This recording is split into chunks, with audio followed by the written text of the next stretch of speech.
Welcome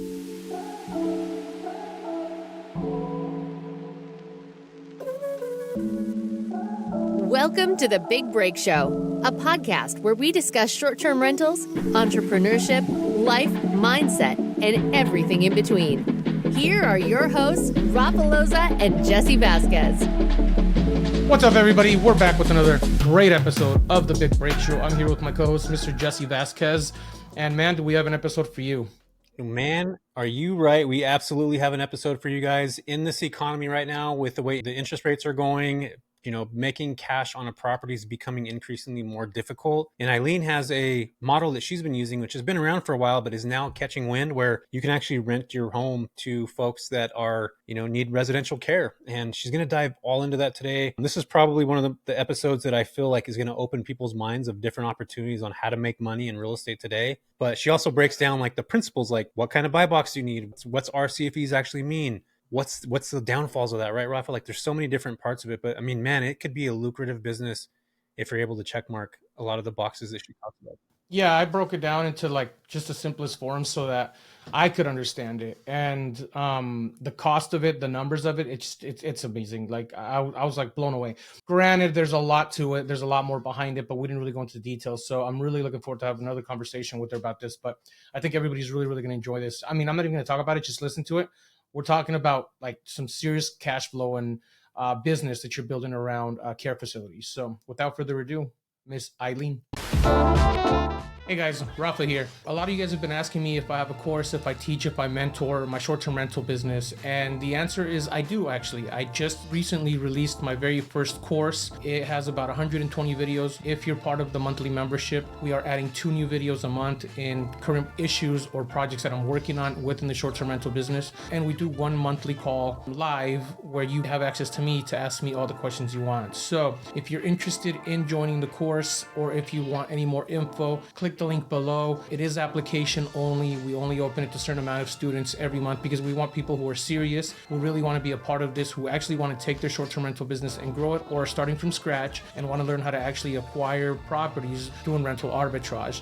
If that's you, if you're serious and you really want to do this, click the link below, schedule a call with me or my team, and we'll get you going. Now back to the show. What's up, Eileen? I'm super excited to have you with us today. In fact, we've probably been emailing each other for the last like 6 months.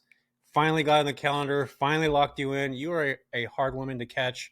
And I'm excited to share or have you share your story because you and I, you've been, I don't know if you came from the healthcare background, but I happen to work alongside a lot of residential care facilities, which is what you're doing. In a market that is super expensive, and you're making things work. And I feel like right now we're in this weird time where there's a lot of baby boomers that are aging out, where they need to have care at home or at a specific facility. So this business, I feel in the next 10 to 15 years is going to continue to grow. In fact, I think you're kind of leading a movement, especially here in the Bay Area, for people to understand, educate themselves, and to know a little bit more about the residential care facility. So that was an introduction right there. Eileen, break down what you're doing, what's happening right now, where you're from, all the good stuff so folks can figure out who you are real quick. Thank you. Yes. So my name is Eileen Grimacy. I am from the Bay Area. I have worked in the healthcare field for over 12 years, and my family has been in the business for over 25 years. So, during COVID, me and my husband were like watching every single video of Bigger Pockets, and we wanted to invest. We weren't going anywhere. Everything was kind of like on, lockdown. And so we saved all of our money, purchased our first property in 2019. And then in early 2020, we did a lot of research. We wanted to kind of get into RCFE, but my mom wasn't very open to helping. I think it's just the generation. And so my husband begged her for years, it seemed like. And so finally, I think she's like, okay, well, I'll help you if you save 100,000. So we purchased our first property, saved 100,000, and she's like, okay, go find a house in Vallejo because that's where all their properties are. So we find a house. We're searching for like 4 months with our realtor, found the perfect property, turned it into an RCFE. Shortly after that, there was a house that came to my mom. It was like through a friend. So it was off market, purchased that property. So we ended up opening 2 RCFEs in a very short period of time. And then, obviously, I'm still working at the hospital. My husband's still working at the hospital, and we did all the renovations ourselves. And after everything kind of stabilized, we're like, okay, well, what next? What do we do now? And I think I was in a contract position at UC Davis. And I remember I was on TikTok and they asked me, so UC Davis asked me if I wanted to extend my contract. And I'm like, I don't know if I want to go back, And so this was like last year in December. And my husband's like, well, you don't really have to go back. Why don't you just work at the care homes and then we'll figure out how we can purchase our next property. And then I saw this lady she was on a live. She lived in Virginia and she just kind of had this, she's like helping people create digital products. And I'm like, well, that's not really, I don't really have a digital product, And so she goes, just put in the comments what you do. And I go, okay, well, I tattoo eyebrows. I have a salon. I'm an executive assistant at the hospital. I don't want to go back to my EA position. And we have care facilities. And she's like, okay, well, I live in Virginia, but I want to open one. So let's get on a call. So we got on a call and she gave me homework. She's like, why don't you go on social media and look up who's doing RCFE in the Bay? And I'm like, okay. So I find Josh's video with Faye where he's interviewing her. And I get on a call with Josh. I'm like, I don't know what I'm supposed to do. I just talked to this lady in Virginia. She's helping people create digital products, making thousands of dollars. And she just told me to do homework. And I just came across her video and, can you help me? She wants me to like post content. And he's like, yeah, of course I can help you. So then we started posting content. I didn't know where it was leading to, but literally since January, he's like, well, what are you looking for? What are your goals? And me and my husband were like, okay, well, we want to open more facilities. We want to help people open facilities and kind of like, have some guidance because we didn't really have that, right? And so from there, since January, there's been numerous people who either need help starting their first facility, need help finding residents, need help training and hiring caregivers, and the list goes on and on and on. So now we're like mentoring people in different states. We are building facilities like at a rapid pace. It's like we can't, we're building teams, and now we just kind of just want to help people because they just feel so lost. People don't have like mentors or guidance, and so I just kind of wanted to be that for other people. Can you take it back to the very, very beginning and explain what facilities you're talking about, what RCFE is and everything, so that everybody like just understands from the very basic level? Yes. So usually when we say assisted living, people think large, big box facilities, 100-bed and, bigger. But we have residential care facilities. So there are 6 beds. They are zoned for residential. This is just like a regular home, kind of like a midterm rental. And we pretty much just submit the facility license to the California Department of Social Services. And then the fire department does their inspection. And then, that's usually a 6-month process. And once they give us our, the green light to, have residents, then, we have our caregivers. And so we are just providing, like service to elderly. And it's not a nursing home because we're really just helping them with their daily activities, like, cooking, eating, bathing, feeding, and then medication management. So. And what's the difference between that and a nursing home? So in a nursing home, you have to provide like nursing care, things that we can't take. So there's like a list of prohibited conditions that we can't take. Like if they have sores or like a feeding tube, things like that. Yeah. You can't administer any medication directly. Like you can't call it patient. You got to call it client or guest or whatever. And you can't, like the caregiver can't physically say, here's your medication, drop it in their hand and take it. Like they have to be coherent enough to be able to take their own medication. And that's the hard part is there's so many underlying, especially here in the Central Valley and Bay Area, there's so many patients. And again, I worked in healthcare for a long time in this market.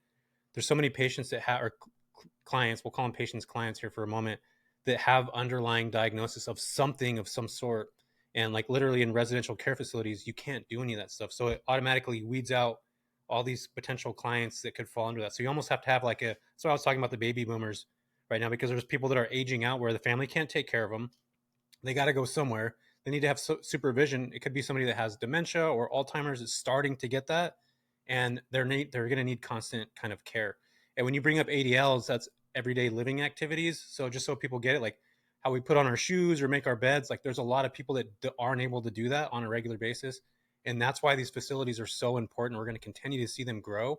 So it's just one of those spaces. Like in the Hispanic culture, you're Filipino, right, Eileen? I am. Okay, cool. So our cultures are very similar. Where like if my mom got sick, we would take care of her. If you know, there's a lot of that happens in our culture, but a lot of folks don't have that, and they'll go to these residential care facilities. In fact, most of the residential care facilities that I've seen have been Filipino owned throughout the Bay Area. There's a lot of Filipinos that own, and probably even down south, Rafa. I probably assume there's a lot of folks that do that. And this has been around for years, you guys. This is not something new. It's been around for literally decades on decades. But I think now with the real estate environment being what it is, Eileen, what a blessing that you found that woman that was just like, and you happened to put that out there, that now got on the social media, started talking about this. Not only that, but your family had that background already. So did you kind of like, it sounds like your mom didn't really want to feed into helping you guys at all. Is that the case? She's like, no, we don't. Yeah. I mean, kind of. I mean, even to this day, everything that we know about the business, I researched every single day for probably the last 5 years. Because even before we decided we wanted to get into this business, um, people were approaching us already. Like, can I speak to your mom? Can I speak to your parents? I want to kind of pick their brain. How do you get started? And they were, they're nurses, they're burnt out, they don't want to do bedside anymore, and I wanted to help them, but I couldn't find anyone who wanted to share the information. And so even to this day, when we're helping people, my mom's like, why are you helping them? And don't help them. And I think that we just live in a different generation where everyone wants to help people. But, in the older generation, I just feel like they're just super tight-lipped. They don't want to Scarcity. share. Yeah, exactly. They have a scarcity mindset. They think you're going to take all their business. And they think everything is a competition. Whereas in today's world, I feel like, everyone's more about like collaboration versus, competition. Yeah. Well, not only that, but you have like a very small niche that you're absolutely right. First off, most people in this space don't want to give information because they don't want somebody to open a residential care facility next door to them. Because you could technically, I can find out where Eileen has a place and literally open a place literally next door. But there's so much potential. And I'm glad that you brought that up, because you're right. There's a lot of people, even that are around this day, myself included. I had a very extremely scarcity mindset. Like, I'm going to teach people about these midterm things or whatever. Remember, Rafa, when you and I would talk about this back in the day, I was like, I don't want to give too much information out. I don't want people to take my playbook and then go and do their own. Like, I want to be the person to do that. But at the end of the day, like, that's how, what you're willing to give is what you get. I believe in that law of reciprocity. And it happened to be like one day something just switched where I'm like, if I feel uncomfortable putting this out, then I probably should be putting it out. And then that's when everything changed. And I remember even talking to Rafa. I think Rafa, I don't know if you remember this, but I called you one day. And I'm like, dude, I just went on somebody's podcast and I just literally gave out my entire playbook. And Rafa was like quiet for a moment. I remember sitting there on the phone and he's just like, well, I'll just see what happens. And I was like, that's the answer you're going to give me, dude? Like, you're going to see what happens? And yeah, so I feel like you're in that space where you're going to start attracting the right people. And I think this is what's really cool about the space that we're in, that we're able to talk about these things where people can literally start businesses by watching your YouTube. I suggest you do that. Put a YouTube channel together, start talking about how you're doing things. And that's how you're going to get people that are like, Eileen's giving. And then all of a sudden they're going to be in your circle, and it takes time, but that's so cool that, we get people on here that have those, like, that seems like that's your big break moment, where it's just this one moment where you write something on a blog or a freaking Twitter feed or whatever it was. And then all of a sudden somebody's like, hey, let's connect on it. And that's how it starts. So it's really cool to kind of talk about that, the intro to this space, even though your mom's been doing it. And I feel like she's almost like blocking you the whole time. She's like, no, maybe she was trying to protect you in this way. You know what I mean? Yeah, I mean, I think for years I was just trying to rack my brain, and I was trying to figure out like why doesn't she want us to be successful or win? And my husband is like, oh, well, maybe we just will never understand because we just never grew up, in that generation. But again, I mean, I think what's even super cool is like I never looked at myself as being like this inspirational person or, but I, grew up reading a lot of books. And so now when people come to me and they're like, they're in tears and they're like, well, I never believed in myself. And why do you believe in me? And, all these things. I'm like, oh, that's crazy, And they're like, oh, you're such an inspiration. And I'm like, okay, that, if I can inspire one person, then, I've done my job. I'm listening to you guys, and it's funny because yeah, me and Jesse did talk about this stuff, and it's so true. Like, well, even with me, with like the older stuff, like I remember even Jesse used to be like, "Dude, don't tell people where your city's at," and I'm like, I'm not now. I'm like, I should have probably listened to you, but it's funny because everybody's so like, it depends on the group that you're with, right? Like, as you start becoming successful and you hang out with other successful people, information is just thrown out for free at all levels, right? Nobody even cares. But when you're in a different type of group or older, elder people, right, different generation, everybody's so tight-lipped about what they are doing, and that shouldn't be the case. I mean, there's so much out there for everybody to learn from. I've been watching your content on social media, and I really enjoy it. And I actually had one of my buddies reach out to you on social media, and he said you were super helpful, and I was like, that's awesome. Literally, we had a conversation Aw. about you, and he was like, dude, she started giving me all the details, all the info. Every time I hit somebody up, they ignore me, and I'm like, that's badass. I was like, that's badass that she's willing to help you because a lot of people will not do that. So kudos. I want to get into the details of how these facilities work, how they run, what they're about, what they're required to get started, like what everybody's here to like what not what everybody's here, what everybody's there to do. The people that are taking care of them. Are you the one that's there living with them? Like, can we talk about all these details? Yeah, yeah. So no, I'm an administrator. My husband's an administrator. I mean, I don't personally provide the care, but I will manage the day to day, right? So the hours of the caregivers, do all the residents have their medication? Are they doing the tours? If we have an availability, then the families will call us and say, oh, if you have an available bed, can you do the tours? So most of the times we are doing tours. We are out in the community. So right now, it is Contra Costa, but we are venturing out. So we have a house in Sunnyvale, we have a house in Brentwood. So it really is just kind of like, getting into the community and building relationships with the people who already have homes or who have placement agencies or, all the senior centers or all the, because there's people looking for homes. Like sometimes, like our problem was that, because my parents have 8 homes and we had 2, there was never an availability. Like, because the case managers and social workers would call us directly every single day, and so we would have to find people. And so, I think it's important. Like, I would just go down a list. Like, I would go on Department of Social Services, search the city, and call every single facility. Hi, my name is Eileen. We have a facility in this city. We don't have space. Do you have space? And just trying to connect people to, whatever the problem is, and trying to, kind of solve that issue for everyone. So you're talking about limited supply in terms of the amount of people you're able to house. Yes. So in California, you can only have 6. 6 houses or 6 people per house? Yeah, you have 6 beds. Got it. Okay, so you do all the administrative work. So you're going out and finding the people that are going to book your places, getting the agents and all that stuff. You're making sure that you're also making sure that the people that are living with you are being taken care of the way you're supposed to be doing. But you don't have to live Correct. there with them. Correct. What happens if there's an emergency in the middle of the night? So there usually isn't, but we have a caregiver staffed at night.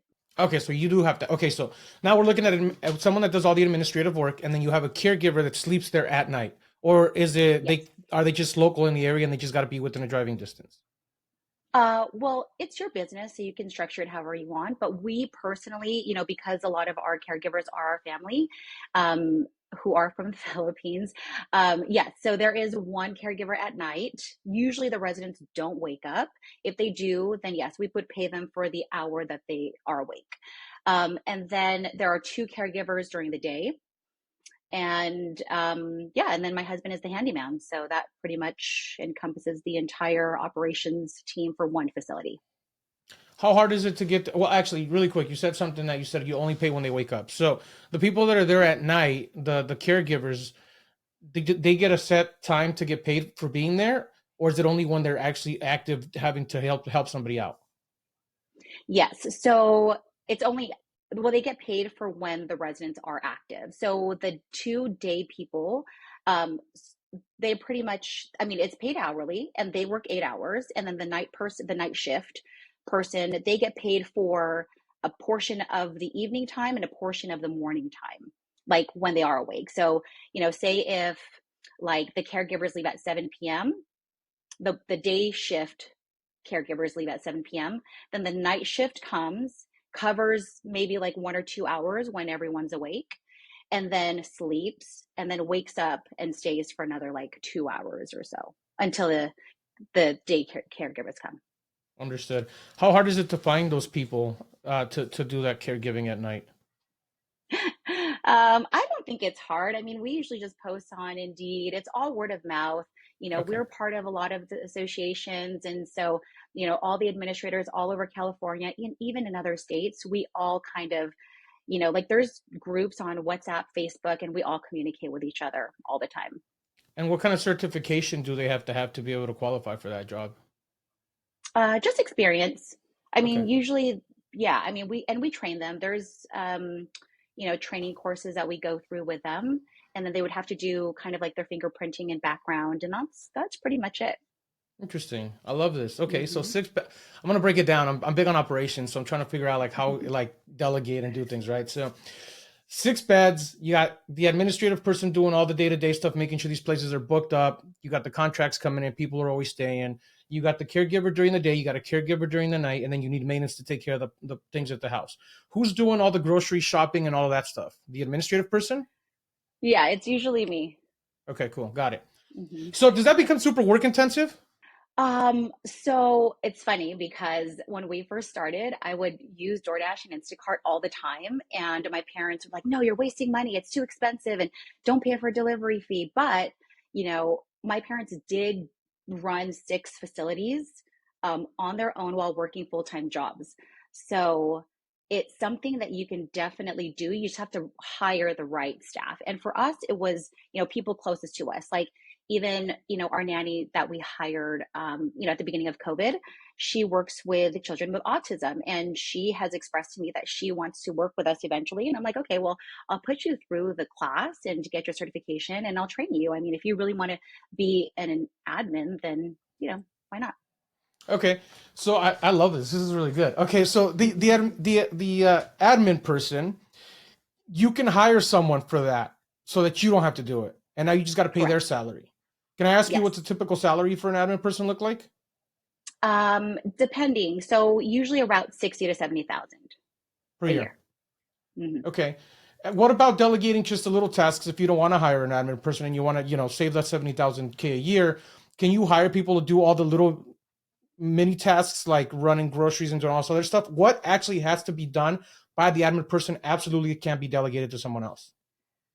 Yeah. So when my dad retired from the city of Oakland probably about 4 years ago, and he didn't want to retire. He had to because he had a triple bypass. And he was the one who was fixing the big rigs and fire trucks. And so he couldn't work anymore.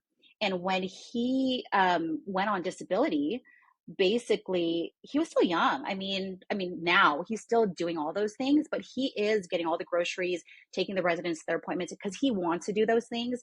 So if we ever need help, like our washer was leaking, the kitchen sink was leaking and Rich was at work, and my dad's like, oh, it's okay, I can do it. He's super helpful. So I really feel like, if you have that support system, like whether it's like, your family members, your sister, your daughter, your mom, I think that's really important because a lot of the times I can't take them to their appointments, or, I can't run if there's an emergency, but my parents live locally and all their facilities are in the area. So you are required to have to take them to like a doctor's appointments and stuff like that too. So technically, you don't have to, but what I'm finding is that usually some insurance will pay for a doctor or a nurse to come to the home. So yeah, we're trying to figure that out right now because I know that there's a way that we can, even if they don't have the insurance. Oh, go I know ahead. how to do that. I know how to do that. So no, I was gonna let you go. Okay, so hold on. I thought you had a question, Jesse. I have a ton. This is really like intriguing now. So, um, now let's say, does the ad? Okay, I'm thinking about the insurance side of things now because I'm assuming you get a lot of insurance clients, right? Where like the insurance company's paying for their stay during the month to take over a bed. No, usually it's private pay. And if they don't have long-term care insurance, then um, so in Solano County, what we do for some of the residents, say if like one of my residents can only pay 1,500, they usually get a rental subsidy from the county, and so they cover the remaining balance, which is for us, we charge the lowest we'll charge is about 4,500. That's for a shared room, and then the Solano County, rental subsidy will cover the remaining balance. And you, as the admin person, has to figure that out and do all the paperwork for that person. Yes. Okay, uh, man, this is okay. So Rafa's brain is going now. Look at it. He's like, yeah, I'm trying to figure all this out right now. So this is pretty good.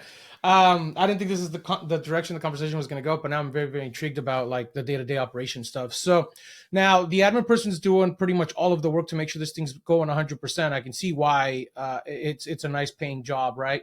The insurance, going back to the insurance thing that you're talking about, some insurance companies will pay for you taking the person to their appointment. Is that included in their cost, and then that person reimburses you, or how does that work?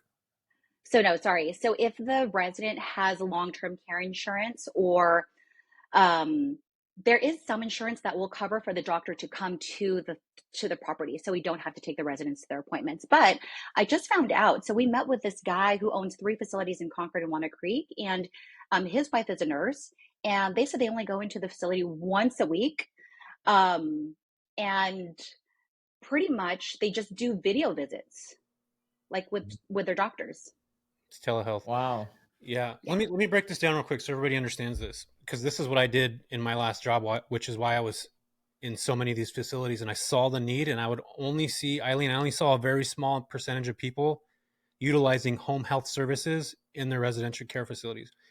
And I remember going in and talking to this one lady one time, and I was like, if you just like imagine being able to have a family member come to you, which is the person, like say, Rafa, you're going to have your mom staying at home. I would meet with you and I would say, hey, we're here to prevent any care that your mom may have. We see that she has hypertension. We see that she has diabetes. I'm actually going to get a nurse to come visit her once a week. Is that something you're open to? So then say your mom has Medicare. I now can just send a note to the doctor and say, hey, Rafa Loz's mom needs this. She has this comorbidity. Is there a possible way that I can get home health services to come in to see her? And now Eileen gets paid on people staying in the property.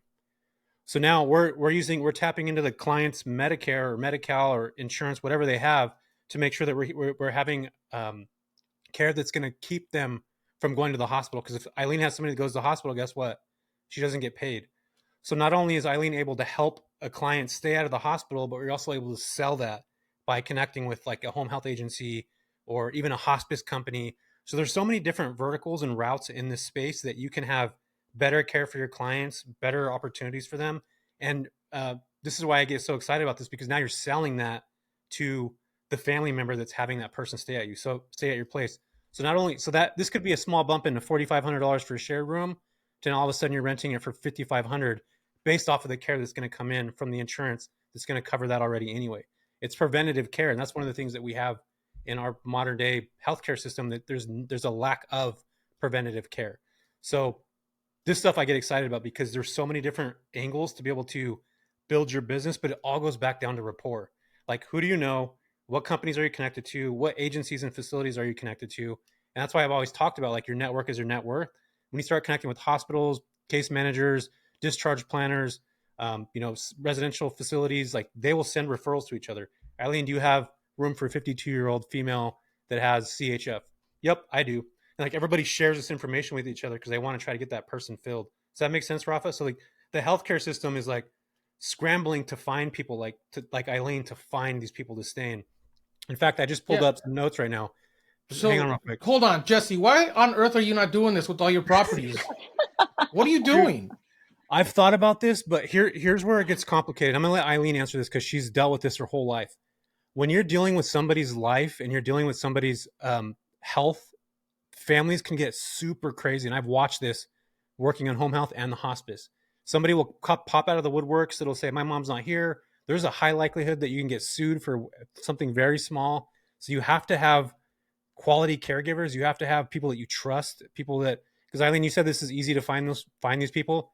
In when I used to work in these other companies, they were always looking for caregivers. It's like they couldn't find it. So you maybe check mark some box that a lot of people haven't had, because caregivers like that they'll not show up. They'll just it's just kind of that nature of the business.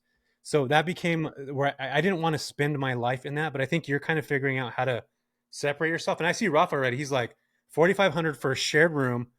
You do the math on 4,500 times 6. What is that, Rafa? Yeah, 20... no, I literally broke everything down in my head while we were talking. So this is okay. So I want you to go back to your notes really quick, but this is why I'm curious about it, because there's a lot of moving parts and variables when you're dealing with people's actual lives, like their livelihood, their health, the family that's involved, the cost of living, the insurance companies, like all of that stuff coming together, not to mention the contracts and the relationships to acquire these people from whoever's placing them in your home. So there's a ton of moving parts. And I want to go back to it, but I don't mean to interrupt you, Jesse. So you can go back to that first. No, I was just talking about I'm just looking at this from my perspective of working in home healthcare for so long. I see the opportunities, and like my job with the companies that I worked with was to find hospitals that had patients that were going back to the hospital, and like 4 diagnoses that were doing that were UTIs. People always go back to the hospital for UTIs. How do we stop that from happening? We have a clinical nurse that goes out. They will test you at home. We can keep your residents in there that way. Asthma, CHF, COPD, those things. So it's like, how do we keep the clients in these homes? That was my job, was to like go in and find these people that had problems. So when I hear these things, I'm like, dude, I already know how to do this stuff, but I don't. You have to become a residential care facility. I'm not good at like studying and figuring. Like you guys could tell, Rafa knows. Like I don't want to have to do any of that kind of stuff. Like I'm just not good at that. But you get somebody like Eileen that gets that, because you have to do, what is it, Eileen? It's like a weekend seminar, and you have to take the classes. You got to take a test. You have to get certified as an RCFE administrator. And then your umbrella, like whoever you hire is under you. So if something happens, it's under your entity, it's under your umbrella. So you can technically get sued.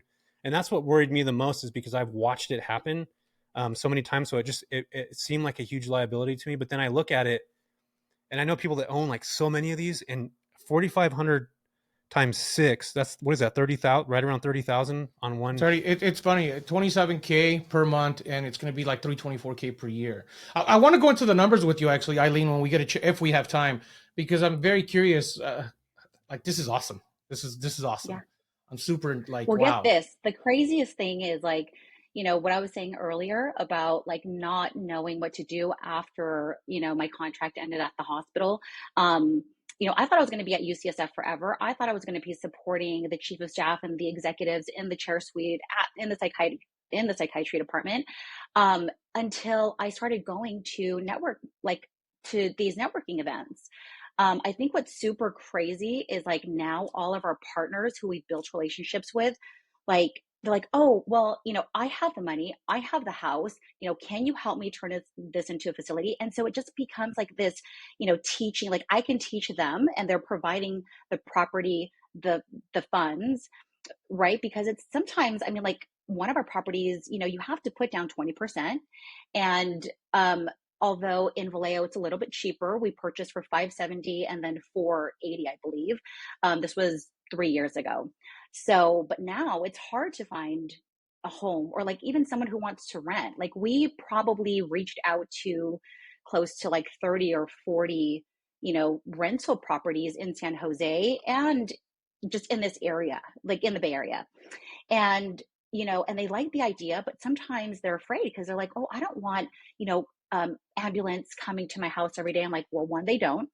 And 2, they're like, I don't want people dying in my house. I'm, well, usually, they go to the hospital first because there's a problem or an issue and they pass there. But yeah, I mean, even in San Jose, the numbers are crazy. Like we were in the process of purchasing this one in Pleasanton a few months ago. And deal fell through. Underwriter couldn't write it because the previous owners, they just didn't have their books, together. And so so in that process, we met Christine, who is a placement agent in that Tri-Valley area. And she's like, oh, why don't you guys buy in Brentwood? Why don't you guys buy, in these areas? Because this is where I place. And these people are paying 10 to 12,000 per month for a private room. So then the problem was, how do we find a 6-bedroom house? So in Sunnyvale, the rates are between 8,500 to 10,000 per resident per room. So there's no shared rooms. And then in Brentwood, same thing. It's 8,500 to 10,000, depending on the level of care, but that's like the base. And then, of course, well, I don't know if you want to get into that, but we can break down the numbers. Oh, we're gonna get into it now. Okay, so there's 10 to 12K per bedroom on a 6-bedroom house. Let's just say simple number, 60 grand. Do you have to do individual rooms, or can you break those rooms into individual beds? Because it makes sense to me. I can put 3 beds in 1 bedroom.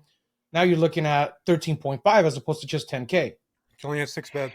Maximum 6 bed. Oh, got it. Maximum 6 bed. So it would make sense to do 1 per bedroom. Okay. Yes. There is this William Young. He puts together the RCFE Association in LA. I don't know if it's like Anaheim. He usually has like weekly or bi-weekly meetings. Who he is just this had again? a conference. His name is William Young. It's the RCFE Association. So he's amazing, super helpful. All the administrators all over California get together, ask questions, talk about employee retention, talk about everything, about the business. So he's great. So from his conference and his meetings, we met so many people.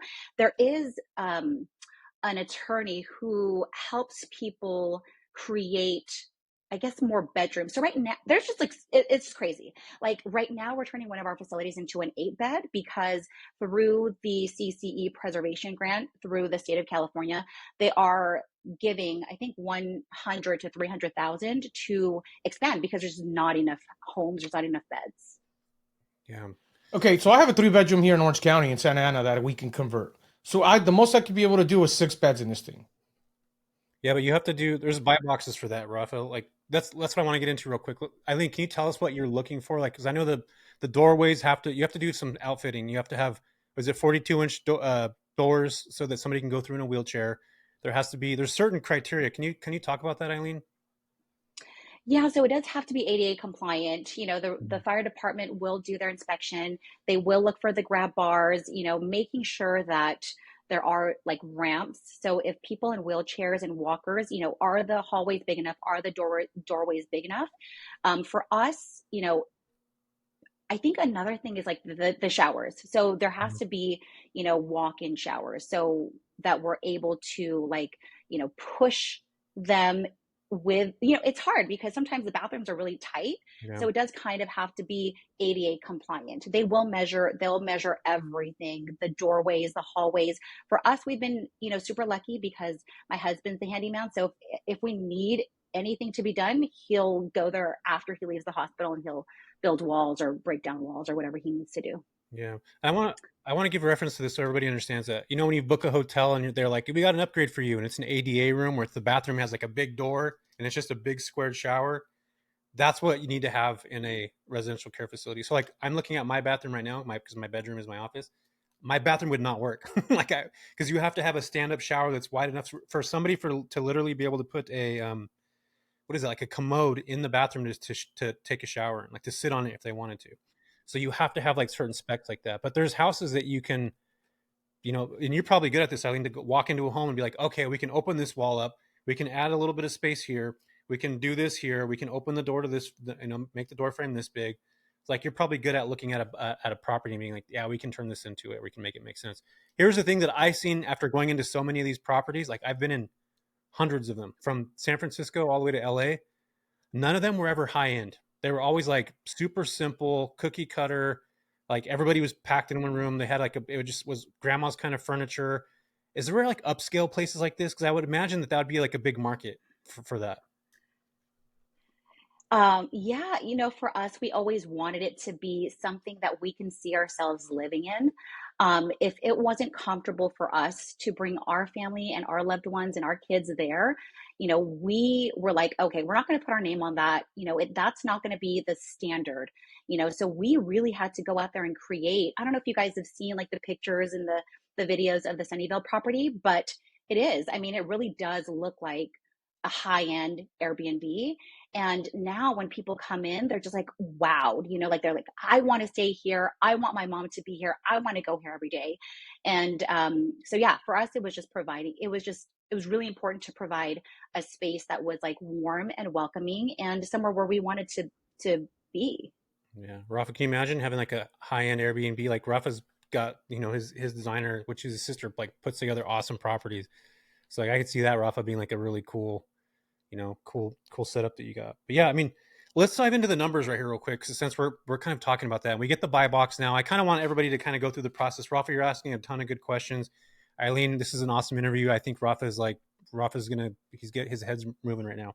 So the only thing that's kind of making me, before you get into the numbers, Jesse, in the head spin a little bit is, can I hire an admin person to work with me, or do I have to be the one that does the admin thing? Like, that's my biggest thing, because I like, me personally, don't know if I can handle that. Right. I have way too many things going on. My job's to grow the business. I can't be working there by adding properties and stuff like that. Like, eventually you, Eileen, I'm assuming you're going to have to hire out because you're not going to be able to handle it anymore. Right. So how hard, or how is it realistically possible to hire someone to do that for you and then you just pay them that salary like you were talking about? Are they out there? Can I just put an ad out on like Indeed or something for this? Yeah. I mean, that's what people are coming to us for, and I think that's what's great about having these networking events, because we're connecting people. Like, if they don't have the funds, if they don't have the admin, if they can't find caregivers, we're kind of like helping them through that process and giving them information to, maybe, I don't know, like our placement agents, or just who we go. Like, I think right now the biggest one was like the immigration attorneys, because for us, we've always, brought our family members from the Philippines because they want to come here, they want to live in the United States, and they want to work here. And so connecting people with those immigration attorneys as well. But yeah, and that's honestly, dude, we had like people coming from, I don't know, all over LA, driving like 6-7 hours just to see us at our last meetup. There was like 70 people there, and I didn't know any of those people. And yeah, they were just like, there was this lady who came from Victorville. I don't even know where that is. And she's like, I've been trying to do this for 3 years. My property's been sitting. I don't know what to do. No one wants to help me. I don't know what, where do I go? Like, this house is just sitting. I think she's a realtor. I can't remember what her husband does, but she's like, will you be able to help me? And I'm like, yeah, of course. I mean, I'm helping people right now. I'm mentoring a few people in Texas, New Jersey, just all over Arizona. So yeah, it's pretty crazy. I will say too, though, because of the whole share, like everyone's asking about like the shared and the private, I think it just depends on the location. So, for us, we've always provided shared rooms because, the demographics in Vallejo is very different than the demographics in Sunnyvale and Brentwood, right? So we just listened to, the senior care advisors, such as Christine Sevier. She's super amazing. She's at Creating New Hope. So she places seniors in these homes. So she gives them the tours, she meets with the families, and she's telling us, this is what you should do, because there's like 2 ladies, I think, in Livermore and Brentwood who just opened. They had a waiting list, collected $5,000 for the deposit. The second licensing said, okay, everything is clear, you're good to go, you can open your business. She was full from day one, charging $10,000 per resident per bed. How would I have to find out what would be the best thing out here? Like, I'm just curious now, because like I'm not, what? This is legit. Like, I have a ton of properties down here that we can convert to these things, like a lot, which leads to my, Jesse, we'll get to the numbers, I promise. Which is, does this only work with large homes, or can you do like 2-bedroom places? Does it have to be a standalone house? Can it be an apartment complex? Things like that. Obviously ground floors and things, we know that now. And you got to get a wheelchair in there, but how is it doable, or does it only have to be like large homes with separate bedrooms? It's doable, but if you think about it, I mean, for us, like our first two properties, we are paying the caregivers, like if you do the calculations, it's about like $19 per hour. And if you have like two full-time caregivers, one part-time, our mortgages are about 3,500 for each of the properties. I mean, yeah, I mean, the first two properties, we are making about 15,000 per month, after everything is paid, insurance, food, groceries, utilities, mortgage, caregivers. But yeah, I mean, in Brentwood and Sunnyvale, we'll probably be grossing 60 to 70,000 a month, and then we have partners, so it's split three ways. You want a partner? Let's Down a partner, partner. Eileen. Going on. I kid you Yeah. not. I am so down right now. Hang on a I'm sec, in the though. process of buying like 4 properties. I'm about to call you guys and cancel all of them so I can like Hang on buy a some sec, of these though, now. Rafa. You're getting Sorry, go ahead, excited. Jesse. I am Eileen, getting very excited. there's a whole ecosystem behind this. Like, it sounds freaking awesome, but there's a whole, like, you have to be connected to this. So you know how I talk about sending referrals to each other through midterm, Rafa, and we Yep. give a fee to each other. Sure. This business model is exactly where I took that from.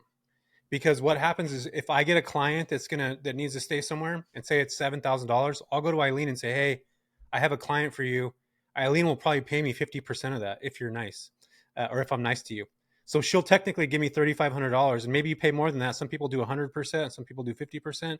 So I'll literally get $7,000 by just placing somebody with Eileen, connecting that one person to person B. And so her first month's rent is not going to go towards that client. It's going to go to me.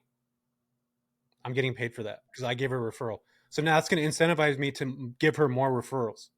So it's like this like ecosystem where these people that are reps are literally out there like bird dogging to find clients to give Eileen, because they're going to get paid a percentage. So now your business, Eileen, Wait a second. So ahead. hold on a second then. So now you have to. So that should be an itemized list on your P&L, right? Reference You don't have commission to. that you're giving out. If you don't have the referral network, you're going to have to lean on people to do that. This is where you Yeah, need that's to fine. build. That's what I'm saying though. You could just do that in the beginning, make it as an itemized list, and be like, "Oh, I got 20K for the year to give as referrals to people," and then eventually start getting those referrals yourself. Did you have to do that, Eileen, or did you just naturally like make connections with people? Yeah, no, we got so lucky because my mom, she has all the relationships with the case managers, social workers. They call her every single day. We lived with them for 2 years. I'm not even joking. Her phone rang nonstop. Like, do you have room for? And she'd always answer her phone in speaker. Do you have room for a resident? Do you have room for a resident? No, she would just, every single time we open a facility, it's full from like day one. And yes, I mean, when a resident does pass, the beds get full because again, there's just like not enough residents. I've talked Yeah. to what is it? She's a case manager director at a hospital in Fairfield. And she's like, there's not enough homes. Like, even when I talk to my friends who are case managers, they're like, I just have a generic list and I go down the list and I call, do you have room? Okay, we have a resident, and they tell us, okay, she has to go to a boarding care. Do you have a space? And we're like, oh, no. And they just go down the list and they'll just call the next one, the next one, next one, next one. So see, it seems to me like there's not enough supply anyway, Jesse. So I don't think that would even be a thing. I guess it depends on your area. You're right, Depends on but the market. Yeah. Well, I'm going to tell you this right here. I'm going to read this real quick. In 2019, baby boomers were between 52 and 70. The report notes that the number of Americans ages 65 and older are on course to more than double to 46 million today to over 98 million by 2035. While the age 65 and older group share a total population rise at nearly 24% from 15% in the next 5 years. If that doesn't give you an indication of this market's going to continue to grow, going to continue to do something, it's going to continue to build in this space. Like, if there's not enough homes now in the next 3 to 5 years, even the next 10 years, Eileen, that's like a huge roadway to build and then eventually sell that. That's my goal. Is like, I'd want to sell this for like multi-million dollars, not only your real estate, but also the freaking business that's attached to it. Yeah. And that's where, like, man, that's where the wealth comes in that space. Or maybe you just continue doing it and you put your name, your stamp on everything. I don't know. There's so many different exits. That's what's cool about real estate in this space. And Rafa, you're probably like, I see him. Look at him over there. He's like, yeah, I mean, you're talking about selling a business, right? The real estate, it's a business backed by real estate. I mean, this is gold. Yeah. So, man, I have so many more questions. We're running out of time. Rafa doesn't even know what to say. He's like, damn it. Go ahead, Rafa. This is good. I like it. All right, let's talk about at the very basic $4,500 per bed, shared rooms, 6 beds, $27K per month, minus $3,500 in mortgage, right?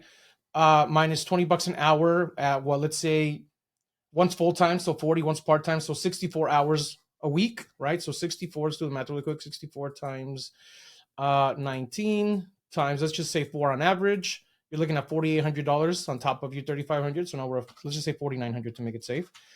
How much are you spending on food and groceries on this per month? For 6 people plus the caregivers, it's about 1,800 to 1,000 per month. Okay, Just so buy let's just say them 1,100 spam. just to inflate the numbers. Keep the costs low. Buy spam. And Just then feed everybody. so I would imagine your utilities, you Spanish guy. I would imagine your utilities are going to be more expensive because you have more people living in the home. So what are you looking at for that? Mhm. It's about 800. It's not too bad, actually. Okay, let's just say 1,000 just to inflate the numbers. Mhm. Okay, now this is a 3-bedroom home. No, our first facilities in Vallejo, no, they were 5 bedrooms. Yeah, Okay, can I do a 3-bedroom home, 2 beds per room, 6 beds total? you can. Okay, Mhm. If the let's room do is the big math. enough. If you can, I think if you can put 2 twin size beds, a nightstand, a dresser, a lamp, I think that should be good. I think what is it? They said like 210 square feet or something like that, Yeah. which the room should be big enough. Yeah, I mean, you're gonna need big rooms. Again, it's got to be ADA compliant. You can't have a bed side by side, right, or a bunk bed. It has to be Right. nice beds. So, okay. All right, let's do the math. 27,000 per month minus 35. Let's just say 3,800 because interest rates right now. Mhm. 4,900 for your caregivers. Okay, minus 2,100 for food and utilities. What am I missing? The equation. Is there a maintenance factor here? No, Insurance is about 600 a month. Okay, 600 for insurance. that's not bad Glad you actually. I brought that thought up. it'd be more than that. Okay, so now if I do, now we're looking at 15.6 right now. Now if I hire an admin, right? That's, let's just say 80K to pay them on the mid higher end. Divide that by 12. That's $6,666. Geez. Okay, so 15.6, right? Let's just say $6,700. 15.6 minus $6,700. So you're netting $8,900 a month on this, on one of your properties. Mm-hmm. Correct. Why aren't people Well, it's more doing like this 15, all the time? but Right. I mean, we're just going super basic numbers, right? Super basic numbers, and we're talking like again, super inflated numbers, and we're talking hiring an admin. If you didn't hire an admin, yeah, you're looking at 16K. Super easy. yeah. So, wow. And can we? Do you mind if we talk about how you structured your partnerships with your investors? Sure. Yeah. So Um, how was it? Like, what did you just creative? Was it a conversation you had?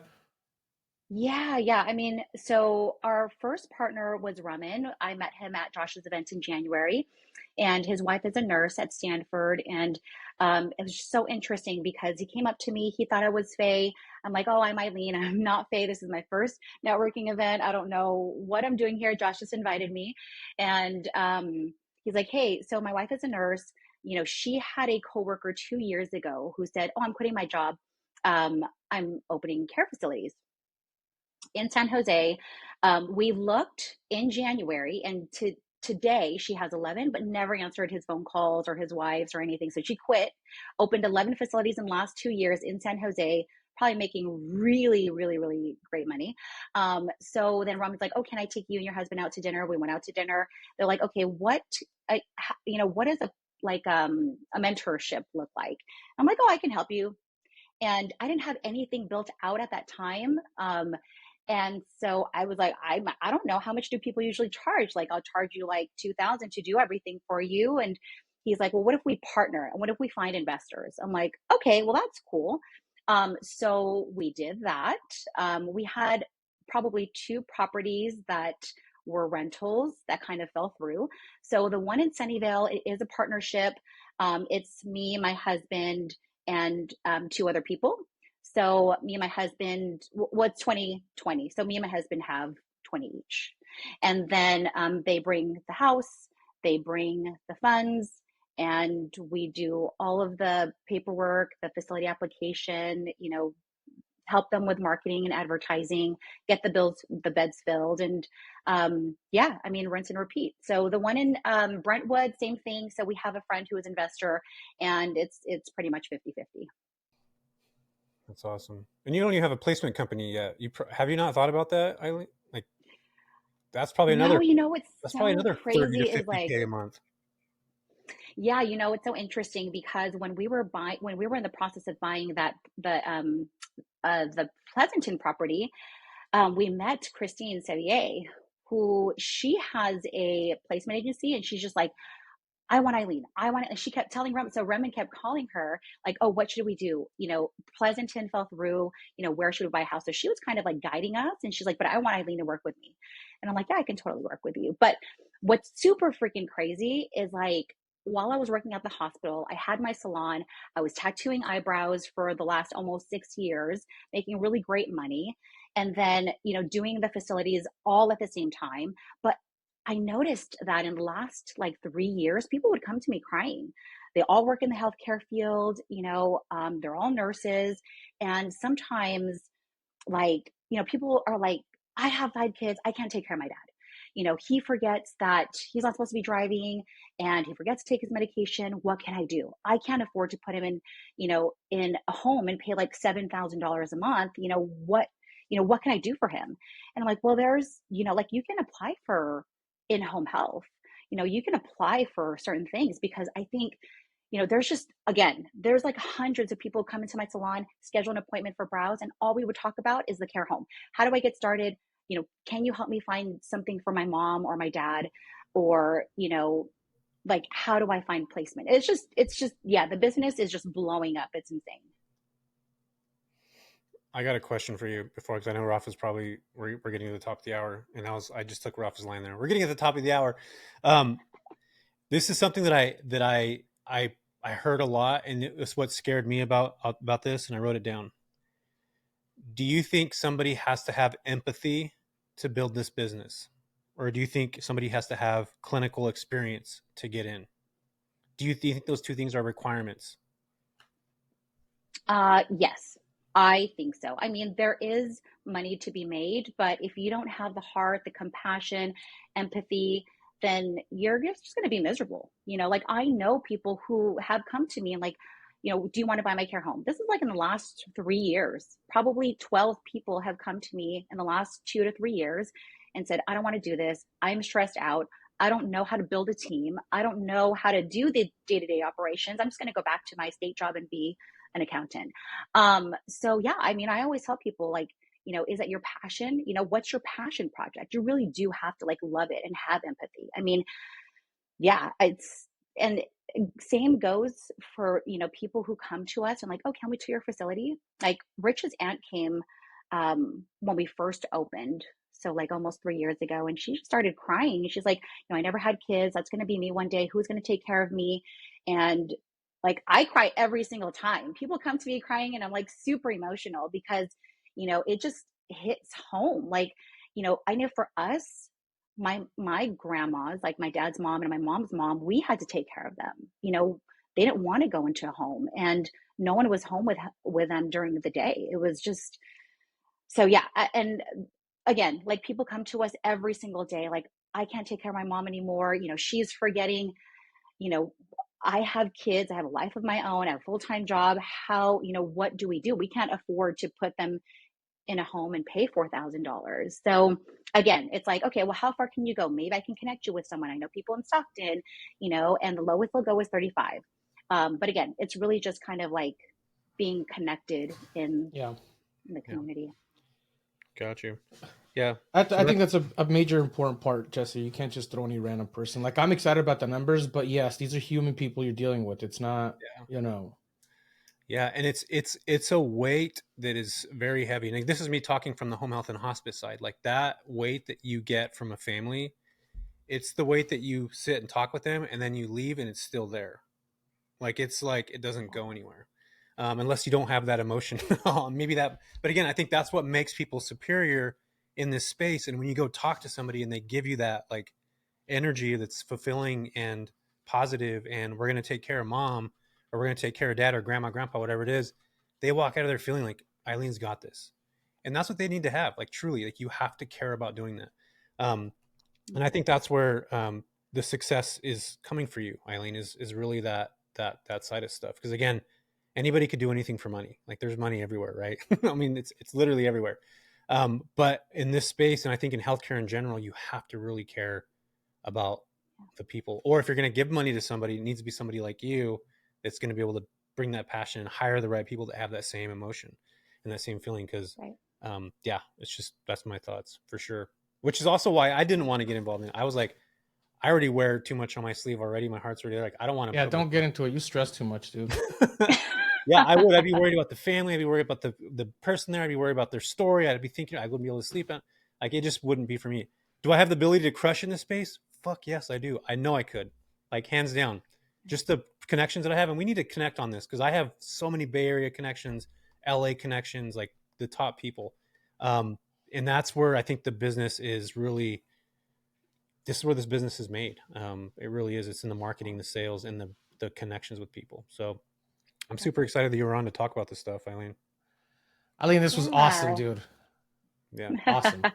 You got my wheel spinning. So Thank you. I'm more Thank curious about the you. investor side of things and then being able to just build a business, because doing the day-to-day stuff, like it's just like, again, human, right? Humans, that emotional connection. I don't think, like, not that I'm heartless or anything, but it's just, I don't want that kind of pressure on Oh, me. he's definitely heartless, guys. Don't let him fool you. Rafa's got zero heart. Yeah, whatever, dude. Anyway, so change the subject. Now that we're getting to the top of the hour, Eileen, we got to ask you, this is the Big Break Show. What was your big break? Did you have a defining moment that you can look back to and go, thanks to that, I'm here now? Yeah, I mean, it really was, Trish in Virginia and her telling me to do homework and, me not believing in myself. I'm like, I don't have a, digital product. And, as soon as we got on the phone and she gave me homework and, I saw Josh and talked to Josh and he invited me to his meetup, it was just like, even after like the first meetup that I went to, they're like, oh, why don't you guys have your own? Because every single time I go to a meetup, there's like lines of people waiting to talk to me. And I'm like, not trying to avoid them, but I'm like, okay, just call me or text me because I don't know, I get nervous. But I really don't like to do a lot of the talking. So I will tell my husband and I'll tell Raman, like, all right, you guys go talk to these people. I mean, I can help them with the application process. I can guide them through, but honestly, I mean, yeah, I mean, even when people say like, oh, can you do like a conference or a summit? Or I'm just like, I don't know. Let me think about it. I don't know if I'm there yet. You should. there. Yeah. Yeah. I'm the same way. I think we talked about this offline, but like Rafa's the outgoing, loves hanging out with people, like enjoys that. I'm an introvert. It sounds like that's you too. Like you get drained during these things, but I think you have so much to give that and this is what helped me is like, and this is like with the summit stuff, like we're not doing this. There was something that changed in me where it's like, it's not about me anymore. Like it's about all the people that I can help and what they could do with their lives. And like, once I removed myself from that scenario, do I still feel drained? And yeah, of course, but it's not about me. So like, that's what gave me the courage. And I think that maybe that's something you'll come into in time. And when you start seeing people's success, that you're going to be like, I helped them do that. And it's a good feeling to have that. In fact, I think it's worth more than money. So yeah, some people get fueled by other folks. Some people get drained, and that's just our human nature. But again, I think that, you're giving something to people to be able to build. And I think that's awesome. Thank you. Yeah, that is very true. People do say that to me and they're like, don't think about, how you're feeling and how nervous you are. Think about the people that you are helping. Think about the people who need that information and think about the people who have been struggling to start their businesses for however long. And, and then when I think of it that way, I'm like, oh, they're so right. Because I do dread, going into that situation. But once I'm done, I'm like, okay, well, that wasn't so bad. Or, just when people have great things to say, then I'm like, okay, well, it's all worth it now. Yeah, totally. So we have another thing that we talk about here. What's one piece of advice that you can give to somebody after listening to this episode, whether that's, starting their own RCFE, whether that's, thinking about getting in this business, whether it's a life choice they can make? What's one piece of advice, an actionable step somebody can take after listening to this? I've been telling people like, you can do this. Sometimes people come to me and they're like, I can't do this. you know, you're well versed in this space and you grew up in this space and you've always had businesses. And I'm like, no, anyone can do it. It's not just me, you know? And so if, you know, whoever's listening to this podcast, I want them to know like they can do it too. You know, it's not hard. Just find the right mentor, find someone who can like guide you in the right direction, and dude, you'll kill it. Love it. What's the best advice you've ever received, Eileen? Probably not caring about what people think. I think you know, like, I don't know, like during my childhood, it was very, very hard, especially being raised by parents who were very strict, very closed-minded, not supportive. And so I think, yeah, people, I mean, in this space, even when we go to real estate events, people always say, like, who cares? Just record the video, just post it. You know, even if you don't like it, just post it. Who freaking cares? And it's so true. Like, who cares? I think I'm not even going to get into it, but yeah, I did a lot of personal development, read a ton of freaking books, listened to a million podcasts. And yeah, I think that was probably the hardest part for me was like, oh, I don't want to post this video. I don't want to talk to people. I'm scared. I don't want to sound dumb. And it's like, just do it anyways, you know? I love it. Yeah. I think that feeling of like, you know, not being liked, or, you know, I just put a newsletter out where I talked about that, almost having like that, like that syndrome where, what is that called? Where you just basically feel like you're not, like you're an imposter, like this is not real. It's fake. People aren't going to believe you. And people carry that. Like, I don't know, Rafa, if you ever felt like, I feel like that even to this day, like being able to build a successful business and stuff, I still feel that. And I think a lot of successful people still have that kind of feeling. It's something that's ingrained in you at a certain point, but it's that ladder up. It's that step up. It's like you get used to that feeling and you move on through it, and it's part of it. So I'm it's part of like Eileen said, it's personal development, dude. You work on yourself and you grow. It's inevitable. It's inevitable. Well, there's a lot of people that don't grow. A lot of people. There's a lot of people that say they work on themselves, but they don't grow. So yeah, I agree to that. So there it is, folks. Eileen has said it all. Growing up, not having her mom help her with this, I'm still like intrigued about that whole thing. Like, I'd be like kind of pissed at my mom if I was you. I'd be like, Mom, I'm serious. Like, you didn't even help us at all. We had to save $100,000. To getting her own places, having the, you know, asking a question on a live, and then all of a sudden here you are a couple years later with your own RCFEs, making pretty decent cash, taking care of people, and making a difference in the world. So Eileen, I'm super glad. This is a wonderful episode. I think a lot of people are going to share this. People are going to know you. I look forward to seeing what you have going on in the next couple of years. Where can people find you, even in the near future here? Where can folks find you on Instagram or YouTube or wherever you put out your content? Yeah, so on Instagram, it's Eileen Grimacy, or Eileen.Grimacy. And then on TikTok, I think it's the same thing, Eileen Grimacy. I don't have a YouTube yet, so working on that. And I think that's all I have. Or no, Facebook. Sorry, Eileen Grimacy. It's just pretty basic. If you search my name, I'm sure you'll find me. Got it. Awesome. This was an awesome episode. Let me tell you. Awesome. Thank you for coming on. Really appreciate it. It's very good. Thank you guys so much again for being so patient. I'm not even going to say how crazy my day has already been. I almost canceled like this. I was so close because it just seemed like, you know, all hell was breaking loose. But yeah, no, I'm so grateful for you guys. So thank you so much. Yeah, I'm glad you didn't cancel. Appreciate you coming on. Appreciate you too. All right. Thank you